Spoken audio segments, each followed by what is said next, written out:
Hello everyone, welcome to industrial engineering YouTube channel.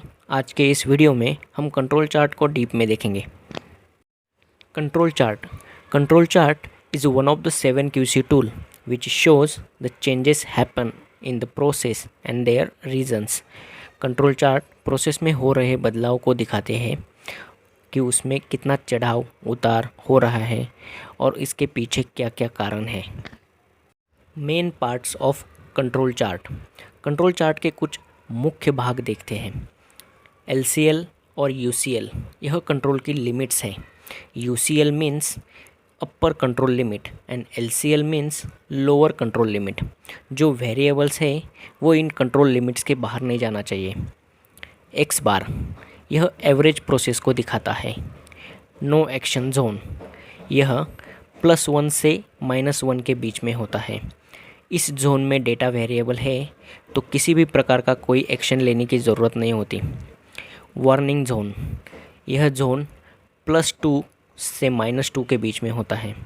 यदि इस zone में हमारे डेटा वेरिएबल आ रहे हैं तो हमें सावधान हो जाने की ज़रूरत है। इस लिमिट के ऊपर जाने पर प्रॉब्लम क्रिएट हो सकता है। नेक्स्ट है एक्शन जोन। यह जोन +3 से -3 के बीच में होता है। इस जोन में यदि हमारे डेटा वेरिएबल आ रहे हैं तो तुरंत एक्शन लेने की ज़रूरत है। टाइप्स ऑफ कंट्रोल चार्ट्स के टाइप्स देखते हैं। ठीक है, इसमें मेनली 2 टाइप्स है। एक है वेरिएबल कंट्रोल चार्ट और सेकंड है attribute control charts. Variable control chart के 2 प्रकार होते हैं।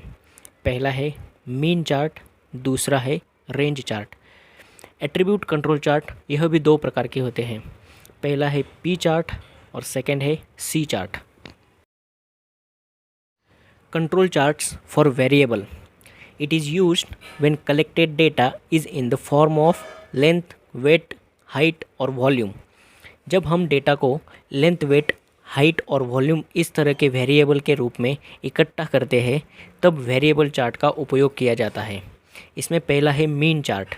This chart help us to maintain accuracy of our data in the form of maintaining actual values closest to the target values। यह chart data की accuracy को maintain करने में हमारी हेल्प करता है। एक्यूरेसी मतलब हमें डेटा की टारगेट वैल्यू के लगभग क्लोज वैल्यू को बनाए रखने में हमारी हेल्प करता है, क्योंकि प्रोसेस में थोड़ा बहुत तो वेरिएशन होता ही रहता है। सेकंड है range chart. This chart is help us to maintain a precision in a collected data in any process। यह प्रोसेस के अंदर डेटा का प्रिसीजन मेंटेन करने में हेल्प करता है। In any manufacturing process, there is a deviation in measurement of 2 same parts. Some of them are having dimensions closer with the target values and some of are far away from the target values। जब manufacturing process से कोई भी part बनता है तो उसका different measurement आता है। प्रोसेस में वेरिएशन होने के कारण कुछ पार्ट टारगेट वैल्यू के बिल्कुल पास होते हैं और कुछ पार्ट टारगेट वैल्यू से दूर होते हैं। तो उन दोनों पार्ट्स में का डिफरेंस मेंटेन करने का काम यह चार्ट करता है। मान लीजिए टारगेट वैल्यू 5 है लेकिन कोई पार्ट बन रहा है 5.2, 5.4 या फिर 4.9, 4.7, तो ये वेरिएशन को दिखाती है। यह टारगेट वैल्यू के जितने करीब होंगे हमारा प्रोडक्ट उतना ही अच्छा होगा, उतना ही प्रिसाइज होगा। नेक्स्ट है कंट्रोल चार्ट्स फॉर एट्रीब्यूट्स। यदि हम एट्रीब्यूट्स की बात करें तो यह कुछ इस प्रकार के होते हैं। Go, no go, okay, not okay, good, bad, etcetera. इनका उपयोग करके हम प्रोडक्ट की जांच करते हैं कि प्रोडक्ट ओके है या फिर नॉट ओके है। फिर इन्हीं के द्वारा एट्रीब्यूट डेटा को कलेक्ट कर लेते हैं।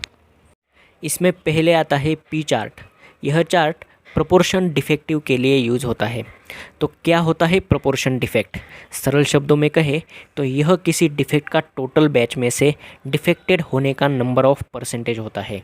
मान लीजिए किसी बैच में 100 पार्ट्स रखे हुए हैं तो उन सभी पार्ट्स को हमने जांच लिया तो उसमें हमको 10 पार्ट्स डिफेक्टिव मिले, तो हमारा प्रोपोर्शन डिफेक्टिव हुआ 10%।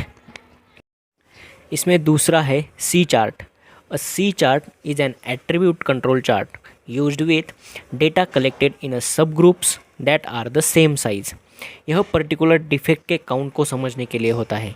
सी chart shows how the process measured by the number of non conformities per item और ग्रुप ऑफ आइटम्स। किसी भी आइटम में और ग्रुप ऑफ आइटम में नंबर्स ऑफ नॉन कन्फर्मिटी कितने हैं तो उसे काउंट करने के लिए होता है सी चार्ट। ठीक है, thanks for watching this video. Thank you.